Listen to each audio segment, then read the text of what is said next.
Officially a Celtic, Gordon Hayward put the ink on the paper this past Friday. A press conference is now in store for Mr. Hayward to don his new number 20 jersey. Hopefully build himself a Hall of Fame career in Boston. 2,800 miles to the west of the hub, more Hall of Fame fantasies are taking form out in the NBASummer League. But from whom of the summer Celts? We'll have to ask a Hall of Famer himself, David Aldridge, to go along with CLNS's own Danny Leroux here on episode number 218. Today is Sunday, July 16th, 2017. This is Celtics Beat on the CLNS Media Network, and I am Larry H. Russell.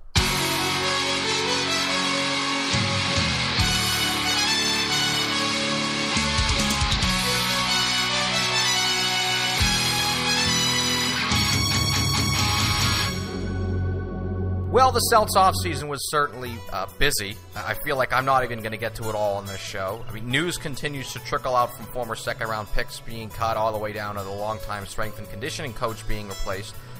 But the important stuff is done, so we presume. I can't imagine there's going to be anything more, or else Danny would not have called that presser this past Friday. So, DA, what sort of is the national, or even your perception in a nutshell, of the Celts offseason? Well, look, they didn't get Paul George, which was their top target, but they got a very good, number 2 target in Gordon Hayward. So, in an Eastern Conference that is clearly not as good as the Western Conference, Boston made itself stronger, I think, and put itself in even better position to challenge Cleveland next season. I would think a fair analysis of the East would say that, Boston is probably the clear favorite or the clear threat to Cleveland in the East going into next season, unless we have some other major personnel changes before camps open. So they had a good offseason. They're going to miss Avery Bradley, but, I think Gordon Hayward just gives them some options offensively that really are going to make them a very difficult team to guard. One of the favorite things that you publish, I believe it is you, are off-season power rankings on NBA.com. Have you done those yet, or we're still not there at the end of the off-season?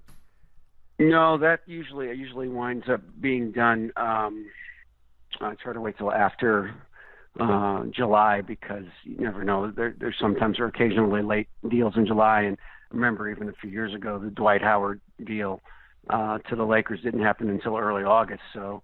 I want to make sure it's as comprehensive as possible, so you have to kind of allow for late trades and or signings. And, this year, for example, the rankings will obviously be impacted by, when and if Carmelo Anthony is traded, and if he winds up going to Houston, which we all suspect we ultimately will, that would clearly change Houston's position in where they are. So I try to wait till the end of July, early August. I wish you were even going to mention the infamous Kevin Garnett deal, July 31st, 2007. But the present moment. Right. Gordon Hayward is a Celtic. And this is actually my first opportunity to speak on the matter in its own right. All coverage of Gordon Hayward in Boston with the Celtics. Danny Ainge had a press conference this past Friday. You know where to go, raw and uncut in HD on the YouTube channel, youtube.com/CLNS Media, youtube.com/CLNS Media. Roundtable guys, they're still banging it out daily during the week. But that is then, to quote the world's most accurate investment analyst, Mr. Jim Grant, he of Grant's podcast on the CLNS Media mobile app, there is no time like the present, and the present is now. Here with, I'm sure, many of listeners already recognize his voice, Hall of Fame reporter for Turner Sports and the NBA on TNT, David Aldridge, one of the most foreknown and pioneer NBA insiders. You were the first to report the extended details of Hayward's contract back on the 4th. Some details upon him being able to opt out and sign a 10-year veteran max. DA, you tweeted this out via your @BAldridge, TNT Twitter. Got it right.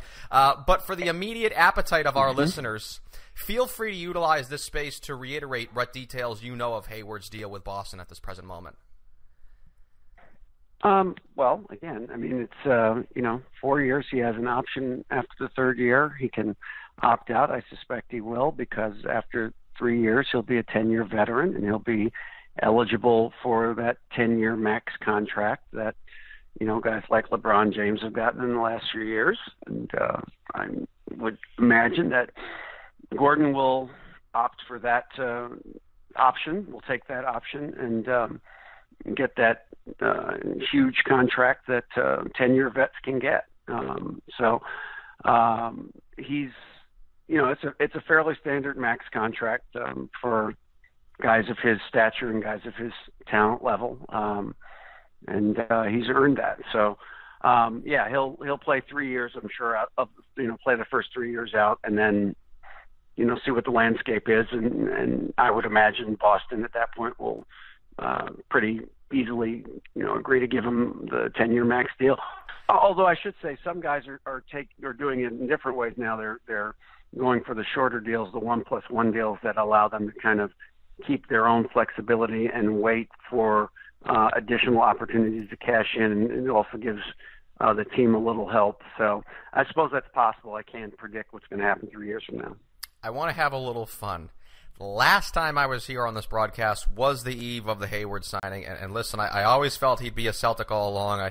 Even the glass is 95% empty himself. Jeff Goodman said on this show that it's 50-50 he's going to be a Celtic before free agency opens. So how about this, DA? Without giving the full most details of your proprietary information, take us through sort of the life of David Aldridge covering the Gordon Hayward recruitment, and even any sentiments you felt in the lead-up, say, on July 3rd-ish of where he was going to go. Well, I mean, he was obviously there were three teams that were the most likely to sign him. He was either going to go to Boston, he was either going to go to Miami, or he was going to stay in Utah. So I mean, it was fairly easy to cover. I thought that all three teams could make a compelling case for him. Boston's case was clear that he has a relationship with Coach Stevens, so he knows the offense, he knows the system, he knows the ways that Brad would get him open. He will be playing with an all-star in Isaiah Thomas and a team of very good role players, former all-star in Al Horford. So it was a good match for him. It was a good opportunity for him, and it's going to the east as opposed to being in that meat grinder out west. Miami's position, I'm sure, was we're rebuilding this thing really quickly. They recovered from a terrible start last year to almost make the playoffs, and they would argue that nobody can offer you the lifestyle that we can, living in Miami, living in South Beach, living in a state with no income tax, and on a young and growing team that has a lot of players like Hassan Whiteside and Dragic and Justice Winslow and guys that are up and coming. And again, being in the East, you have an opportunity not only to make the playoffs and have opportunities to go deep in the playoffs, but you also have opportunities to make all-star teams and things that probably would not be available to you out west. And Utah's push was, you're home. You know what we do. You've grown with this team. You have a great relationship with Quinn Snyder. Your teammates like Joe Ingles and Joe and George Hill are close friends. We're growing in the West. Nobody is going to probably beat Golden State next year or maybe the year after, but certainly we're poised in a few years to be a challenging team in the West. So those were the kind of parameters of it. Everybody was offering the max, so there was no question about that. Utah could offer more with the fifth year. And so you kind of just approach it that way. Like, that's what happens, and you take stock of the meetings and try to stay on top of it as much as possible in terms of where he may be leaning or what he may be thinking. But Gordon kept a lot of it close to the vest. There wasn't a lot coming out of his camp as he kind of assessed and evaluated those three teams. Here's an open-ended, but I think very valuable question. It seems as if Boston is pretty much done for the rest of the offseason. They may have a little bit of an issue towards the end of the roster of who's going to make the 15th roster spot. Semi Ojeleye is playing very well in Summer League. I want to talk about that with Danny Leroux coming up. But, are there any other potential moves that the Celtics could make? Is there anything that you're hearing at all? I think this is a little too obvious, but nonetheless, we must ask you, Mr. Aldridge. I suspect that they will be in the market for a veteran bid. It's no secret that size is an issue with Boston. They had to let Olynyk go. Amir Johnson left via free agency. So those are two of the guys that were in their rotation as bigs, and they need somebody to help Horford on the glass. So, I'm sure they're in the market for a veteran big that they can sign with. What I'm not sure exactly what exceptions they have left. I'm sure that they're still working through that. As you mentioned, they still have to clear some cap room. I think they waived Jordan Mickey to clear some additional cap room. So once they get right up against the cap, they probably would have the room exception to use. So they'll be in the market for a veteran big that's not going to take a lot of money. And the good news for them is that I think that there are a few guys that are out there that haven't found a home yet they might be able to bring in. We'll be asking this question a quadrillion times on this broadcast over the next X amount of months, actually the next 11 months or so. You'll be talking. There are plenty of discussion points on this on various NBA and Turner Sports programming as well, and you pretty much know where I'm going. So to get you out of here, pretty much the favorite question you're going to get. So some very good practice for you, DA, for you to ask is there any potential possibility that Boston could upend Cleveland next year, save for if LeBron gets injured? Well, assuming everybody's healthy going in, look, I do think that where they've closed the gap is, this is a league of scoring now, and to beat the best teams, you have to outscore them. You can't defend them. You're not going to stop them. And I think you saw, and we all saw in the Eastern Finals last year, that Cleveland was just devastating offensively, and Boston couldn't keep up with them offensively. Obviously, once Isaiah went out, that was not going to happen. But even when he was in there, it was very difficult for them to stay with the Cavaliers offensively. I think Gordon Hayward helps in that regard. I think he will allow some creativity. They can play some smaller lineups maybe and be more competitive and be a tougher team to guard. Cleveland was really aggressive at trying to get the ball out of Isaiah's hands, much like the Wizards were in the second round, I think with varying degrees of success. So now he has an option. He has somebody to throw the ball to. And Gordon's a very good playmaker, and I think a very good finisher. He's a strong, very strong guy. So they'll be able to score more, and they'll be able to stay in. I think they'll be more competitive with Cleveland in that regard next year. I still believe Cleveland's the best team in the East, and I think that there's still a very sizable gap between them and everybody else. But, again, as you mentioned, injuries are a part of it, especially in the playoffs after a long season. If Kyrie Irving is not 100%, if LeBron is not 100%, then that gap shrinks even further. So the Celtics are certainly poised. And I should add, Tatum as well is going to really help in that regard because he is a flat-out scorer. And I think Jaylen Brown being more involved and maybe playing some 2 and some 3 will give them some length and some possibilities defensively. So they have added some pieces that I think are going to help close that gap. But I've learned that you bet against LeBron at your own peril. And so he's a remarkable player. And so right now I would still say Cleveland is the team to beat. Like I said, that's a very good answer for a dress rehearsal. That's going to be probably the first. Maybe probably answer that question at least a handful of times now. But either way, you're probably going to get it at least 1,000 more times over the next 10, 11 months. But David Aldridge from Las Vegas for NBA TV's coverage of Summer League. NBA TV is your year-round TV destination for the latest NBA news and analysis. Can safely predict, though, the Celtics will be on the NBA on TV and a numerous of times this coming season. But why wait until then to see DA? Follow the Hall of Famer on Twitter at DAldridgeTNT. As the executive producer here at CLNS Media, I would like to utilize this time for a brief announcement on behalf of the network. It is with great pleasure that we welcome many to the CLNS family. In the world of sports, our dear friend and frequent guest on Celtics Beat, legendary Boston sports scribe and basketball savant, Mr. Bob Ryan himself. Bob Ryan's Boston podcast is now available for download on the free CLNS Media mobile app. We are also proud to announce that All Everything reporter Mike Petraglia has joined the team, as he was down in Waltham for Danny Ainge's press conference back on Friday, available at youtube.com/CLNS Media. For all the latest news on the network, follow us on Twitter at CLNS Media. And don't stop there, because why sit on the sidelines of history when you can get on board with us here on the white-hot CLNS Express? We're hiring both audio-video production, graphic design, staff writing, social media to work alongside our celebrity personalities. And we are doing so utilizing ZipRecruiter, where we get all of our candidates in one place with just one click. Go to ZipRecruiter.com/sportsfan to try it for free. That's ZipRecruiter.com/sportsfan. I do have to ask, how was Vegas, actually? Because you actually sound great compared to everybody else I've talked to who come back from the Summer League. Well, I don't gamble and I don't really drink, so a lot of the other things that weigh other people down don't really affect me in that way. So, but it was a long time, because I was also in Utah, so which is relevant for the Celtics stuff as well. So I've been gone. There's no gambling and drinking there. Oh, there's some drinking, but there's not a lot of gambling. I figured that was against the moral code. Not for everybody. Yeah. For some.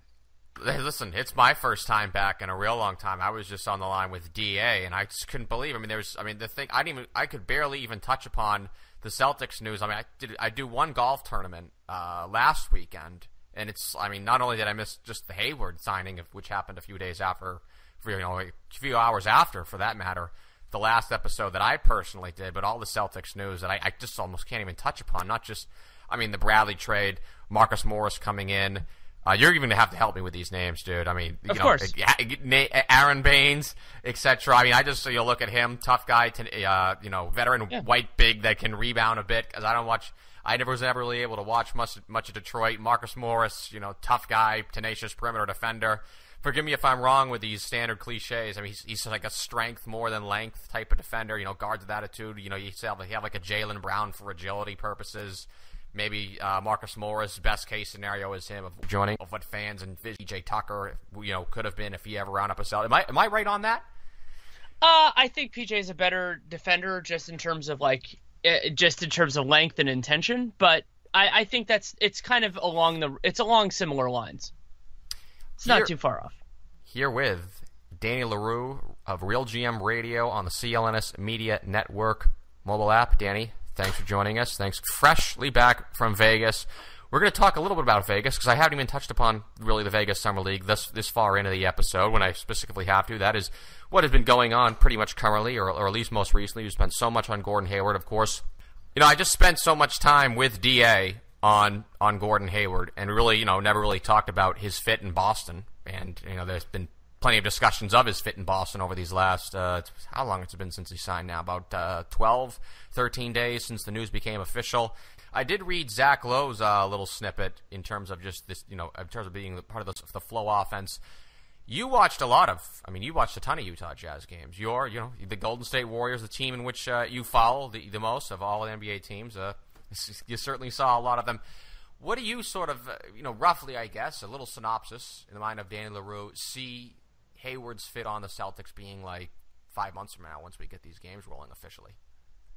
Offensively, I think it's really natural, and there are a couple different elements that I like about it. One is, at a basic level, Gordon Hayward can play on and off the ball and make good decisions when the ball is in his hands. And in Utah, his role shifted a lot over the course of the years and over the course of situations, because George Hill, a wonderful player, somebody I'm sure you've watched at various stops in his career, he was good when he was on the floor, but he was out a bunch. And so what that meant was that Hayward went from being a little bit more active to being a little bit more off ball. And that's going to work well with Isaiah, because Isaiah, when Isaiah's on the floor, I'm going to be a big part of the offense. And of course they can use flow and everything else. But what Hayward brings that the Celtics desperately needed last year is somebody else who's capable with the ball in their hands, either when Isaiah's not feeling it or when Isaiah's off the floor. Interesting, though. You made that point, though, but this sort of just hit something right in my head. You like Hayward more off ball than on ball? No, I like him both. Okay. I think he's capable in both ways. I don't know that I like him more one or the other. For a small forward, I like him better on ball. But there are guys like Isaiah, obviously, who are at the top of the league, and so I probably like him a little bit less than those type of guys. I don't want to talk about Boston's defense yet. We're just not at that point in terms of I feel like I want to save that as whenever I talk about Isaiah's defense. I was like, you know what? Let's save that for the winter months, or let's save that for January when they lose four random games in January to some subpar teams. And then we can use one episode here to complain about Isaiah's defense or why the Celtics are underachieving defensively. Well, I am a little skittish about their defensive potential this year, but offensively, I think this team, outside of obviously Golden State, they're the best offense in the league. Cleveland's usually up there as well. They were top in the league in offense for the longest time up until the end of the season when they took the pedal off the metal a little bit. That really skewed their rankings. But I like to think that Boston is going to be the second most efficient offense in the NBA with what they have potentially. I mean, is this a prediction that you think, suffice to say, is legitimate on my end to have? I think you could feel that way. I'm personally leaning towards Houston for that second spot because they just have so much offensive talent. They've really kind of turned in that direction. But Boston can be in that mix too. Well, actually, one of the definitive answers to that question, one of the things that's going to be determinative, is which team is better when their stars are off the floor. And that's something that the Celtics have shifted on with Gordon Hayward, depending on how Brad Stevens manages the rotation. Now I think they have better talent now to weather those storms when Isaiah's off the floor. Houston, they have James Harden. I'm not sure they're going to have any storms because they'll probably separate those guys because it's a good idea. So I would say Houston's probably the favorite for second, but Boston is in that mix, and it wouldn't surprise me if they got it. Yeah, I actually think I don't like to harp on the negative, not in the summer. The summer is always just, the sun's out all the time. I think that the one thing that they're really going to have to deal with is the loss of Olynyk because they right now haven't really replaced. And he had an off year hitting 3-pointers. Our lasting memory of Kelly Olynyk essentially was his Game 7 against Washington. So we just naturally have a very positive outlook of him. But for much of the season, he kind of quote unquote struggled. He didn't hit the 3-point shot as efficiently as he did 2 years ago or a year ago. It's basically the 2016 season. But just him being on the court for that second unit did so much to space the floor, and there were times when he was on the court with Horford at the end of games that spaced the floor very, very, very well. And they had a very efficient offense with Isaiah and then Horford and Olynyk. I mean, could you just sort of, I guess, really extend maybe, upon obviously the point I'm getting on is really how the Celtics are going to replace Olynyk, or if they can replace him at all in terms of just his ability alone to stretch the floor, let alone any type of shot-making ability, which I always felt was sort of a bonus. I think what they're going to miss with Olynyk is actually a little bit more of his playmaking, the ability with the ball in his hands to make good decisions. It's not like taking a couple dribbles and creating space. It's just, his ability to space the floor and then make a good pass, things like that. But what the Celtics look like they're going to do, and as you kind of alluded to, we're not entirely sure what their rotation is going to look like. I think they're going to be playing fewer traditional big men, and generally speaking, going back, even if you want to talk about the old Red Auerbach playing smalls versus bigs stuff, generally speaking, smaller guys have more capability in those sorts of ways. So if they're changing Kelly Olynyk to Aaron Baines, then that is one limitation. I don't think that's what they're doing. I think they're going to give more minutes to Marcus Morris, maybe to Jay Crowder at the 4, things like that. And while those players are not the same as Olynyk, they have a capability that is different than what is a quote-unquote traditional power forward. I wanted to, you nailed it, because I had that on my agenda. I wanted to get it. Here we are on July 16th, for that matter. I wanted to ask you, Danny Leroux, for the Celtics top 8/9. Usually Stevens at the beginning of the year pretty much plays all the guys, but give me sort of a top 9 rotation prediction, and even if you want the starting 5 of the Celtics, next year. I'm still processing the starting 5, but I think obviously Isaiah, Horford, and Hayward are in there. I would say Crowder is as well. And I think the most likely outcome, it might change a little bit on circumstance, is actually that they start Hayward at shooting guard, nominally. I mean, Stevens, as you know, is not the biggest fan of positional labels, and I understand where he's coming from. So that last spot could go in a lot of different directions. I've heard some people say that maybe they'll go bigger with Aaron Baines, or they can go, a couple different directions. But then, of course, Baines is in the rotation. Marcus Smart is in the rotation. Jalen Brown is in the rotation. I don't think Jaylen's going to start. I think he'll come off the bench. Terry Rozier is in rotation. And then my big question is, where does Jayson Tatum fit in immediately? I think he will be a part of the conversation at the bare minimum, but they have so many guys that there isn't that urgency which you see from so many teams that pick a player in the top 5, top 3 in his case. See, I wanted to save this for a different week, only because we're going to have so much time to fill. As you know, as an NBA podcaster yourself, we're going to have a lot, time to fill with discussion. But I'll save it for another show in terms of what I'm going to say. I actually do think Jaylen's going to start. I think, pretty much for him, it all comes down to just hit the corner 3. That's all that it matters, I think, for Jaylen Brown. All right, so I do now want to transition a little bit because that's going to lead us to talking a little bit about Jaylen Brown. This is where I'm really going to need you, Danny, because I caught some very early Summer League games when they were out in Utah. I haven't been able to watch them as much in Vegas, believe it or not. So I could ask you, you spend as much, you stayed a lot of time in Utah, a lot of time in Vegas, not so much too with the CLNS guys that were all out there as well. You were deep diving in at all the games, as you always do. But yeah, any sort of impressions that you had seeing and being able to watch the Summer Celtics in person? And I guess let's keep it sort of quote-unquote Big 3 centric. I know there may be some guys that might have caught your eye, but of course the only names that sort of are relevant in the minds of the people who follow the team are Tatum, the 3rd overall draft pick, Jaylen Brown, and Ante Zizic. You can really start anywhere if you want. Well, I'm going to bring up a 4th guy, but there will be a reason for it, and I'll explain that later. So, Ojale, right? Yes. Okay. All right. And so I'll start with Jaylen, somebody who I'm more familiar with, not only because he played in the NBA last year, but because he went to Cal, which is out near me in Northern California. And he looked a lot more comfortable with the ball in his hands. His jump shot looked more natural, which is a very good sign. You said, just stay in the corners. I don't think he's all the way there yet, but I think he's closer. And his fit, depending on what kind of lineups they want to go with, I think it can make some sense, because what he'll be doing is he'll be attacking off of closeouts. He'll be attacking when other teams are kind of disjointed. I think that's going to be more his role. They're not really going to dump him the ball and say, fix it. That's not really going to be Jaylen's spot. And I think that will work better for him in the early days. I thought that's what I saw mostly in Utah. I think that's where he really stood out to me. Jaylen is a talent. I'm still trying to figure out who he's best at defending and who he's worst at defending. You don't really get a good sense of that in Summer League because A, very few guys are playing defense, and B, you're not getting NBA talent mostly on the perimeter, so you don't get to have that opportunity of trying to shut down a guy. Jayson Tatum is fascinating, somebody that I've followed for a while. I actually saw him play for the first time at the Nike Hoop Summit back in 2016. I talked with him then. Good kid. I think my only criticism of him at this moment is that it's going to be a strange thing to say, but he's too comfortable taking bad shots. He's not bad at them. He's better at taking hard shots than almost anybody. The Celtics have plenty of those guys, so he'll fit right in, I guess.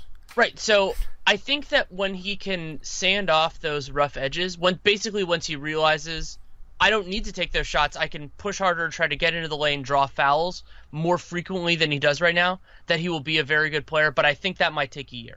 I think it might take a year of Stevens and the assistant coaches just putting their head through a wall to get there with him, but I think he will get there, and that's what makes him different. And so I can see the end game with him more than with some other guys because I've talked with him, and because he's savvy in a lot of other ways. He is a good defensive rebounder in terms of positioning and recognition.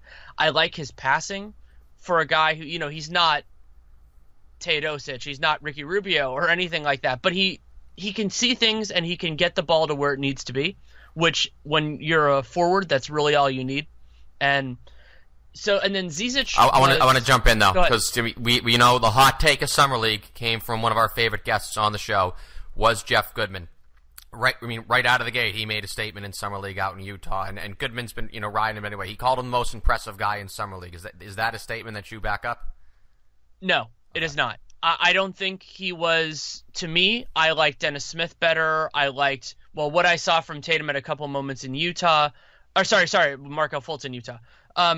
But Tatum looked good. I don't think he was at quite that level, because at his best he was close to undeniable, and that's really what I'm looking for is, can somebody enforce their will? And there were a couple of times where he had a good defender on him and he settled a little too much. And so to me, the most impressive guys in Summer League don't do that, but he looked very good. That is, saying that a guy is not the best is not a big criticism when you think that they're close to that. No, I know. All right, now we can go to Zizic, as we know he got off to a slow start. There was some stamina issues there. I guess it was simply was it simply a case of just, not being adept to playing quote unquote NBA-ish talent? Because as we know, that's, Summer League is at best, as we know, we can refer to it as NBA-ish talent. But he got off to that slow start. He did have a lot of issues with endurance. But he played a lot better towards the end there. He was very effective on the glass for the Celtics. So yeah, you can take the floor on him. Zizic, like many other more, let's call them ground-bound centers, has a poor fit with Summer League, because Summer League is dominated just due to the format by the athletic guys that can just run up and down the floor. There isn't much defense played, and generally speaking, the surrounding talent doesn't have much patience for just throwing the ball into the big guy and having him work for 2.5 seconds and then shooting. So Zizic was never, to me, going to look great in this format. What concerned me a little bit was that the adjustment kind of thing, because Zizic, unlike a lot of players who are coming into the NBA, he's played at a high level before. He's played in the Adriatic, he's played against professionals before. So I think a lot of it was that adjustment. I did see some better recognition from him later on. So he didn't look great, but that wasn't a concern for me because I didn't expect him to in this format. Now you can go to your man Semi Ojeleye. The reason I didn't throw him on the cheat sheet for us, Danny, because even as well as he's played and as much as people, Jeff Goodman came, same thing, Sam Vecini, and a lot of highly astute draft analysts, they love that pick for the Celtics. He's played, he's been very, very good for the Celtics in Summer League. I just don't think that he's going to make the team, unfortunately. If this was Maine Red Claws beat, I guess we should give him his due. But it seems like you want to get a word in on him. I was very impressed with him. His defensive versatility is incredibly unusual for a rookie. Especially a rookie in Summer League. He, at moments I think it was in Utah and in Vegas, defended centers. He bounced around a lot. I think not only is he deserving of a roster spot on the Celtics, if he were on a team that had fewer kind of wing guys, I'd say he would deserve rotation minutes this coming season. That's how good he looked. He's on a Brad Stevens team. If you can play, you play. Brad Stevens is as fair and as just as anyone in the history of Western civilization the last 25 years. That's not a hyperbole either. I think that he deserves – I haven't gone through their math yet, but I think the 15th spot is sort of available. The whole Jordan Mickey thing, I need to work through that. But Ojeleye deserves that spot, and I'm not sure he's going to play, but they should give it to him. Danny Leroux, follow the man on Twitter at Danny Leroux, Leroux. So this is my favorite question to ask you. We know that you're everywhere, of course, CLNS Media Network, mobile app, Real GM Radio, the host, but there are many other endeavors in that which you do, so you can plug whatever you want on our way out of here, man. So I wrote about Russell Westbrook, the situation with his with his designated veteran extension that he could sign. He hasn't signed it yet. That is at the Sporting News. Working on new stuff at the Athletic all the time, and new stuff pops up. Real Jam Radio will be back in the very near future, and then of course the Dunked On Basketball podcast with Nate Duncan. I've been alluding to throughout the broadcast. Very little assertion, interjection on my end. That's a rarity for me, huh? But there was just so much to get to, especially with two guests. I couldn't even get to it all. Even Abdel Nader getting a contract.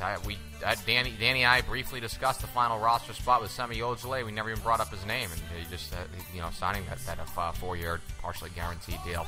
And if he or Ojeleye can make it, I got to detail my outlines far better coming into this than I did for this specific broadcast. Maybe I should put out a little help wanted out there for those who would be willing to work alongside me on that. But for anyone, this whole show kept having this psychological battle with myself. Am I missing anything? Am I missing anything? It's been that just crazy over the past really 10 days for the Celts. I mean, it just shows how busy they have been. Every time you hear complaints of, oh, Danny's just sitting on his behind, you sort of roll your eyes. You can point to these past 10 days that just is not the case with Danny or anyone associated with the Celtics as proof why. And in turn, that shows how busy us here at CLNS have been. So, but I do feel like we got to the important stuff, didn't we? I really do. And certainly I was not needed, as we have plenty of space for my monologues coming up. We'll be desperate for that in that end. So I figure those months can be saved for that. I sense the basketball intellect of this particular broadcast was certainly covered with both Hall of Famer David Aldridge and potential future Hall of Famer Danny Leroux. I wouldn't put it past them. I have to give them their due justice, that is for sure. Anyways, we certainly appreciate them stopping by. And of course, those who download the show every week, including this production of Celtics Beat being presented by ZipRecruiter and HelloFresh. I didn't give them their shout out. Meal kit delivery service for meals less than $10 per meal. Find out more information and save $30 on your first delivery by going to HelloFresh.com/beat30. HelloFresh.com/beat30, BEAT30. Episode number 218 is now in the books, so let's put the cap on it with the script. Music was provided by Chuck Dietz and Steph Legrateau. For graphic designer Scott Dillon, the founder of the network, Nick Gelso. This is the executive producer of CLNS Media and the host of Celtics Beat, Larry H. Russell, signing off.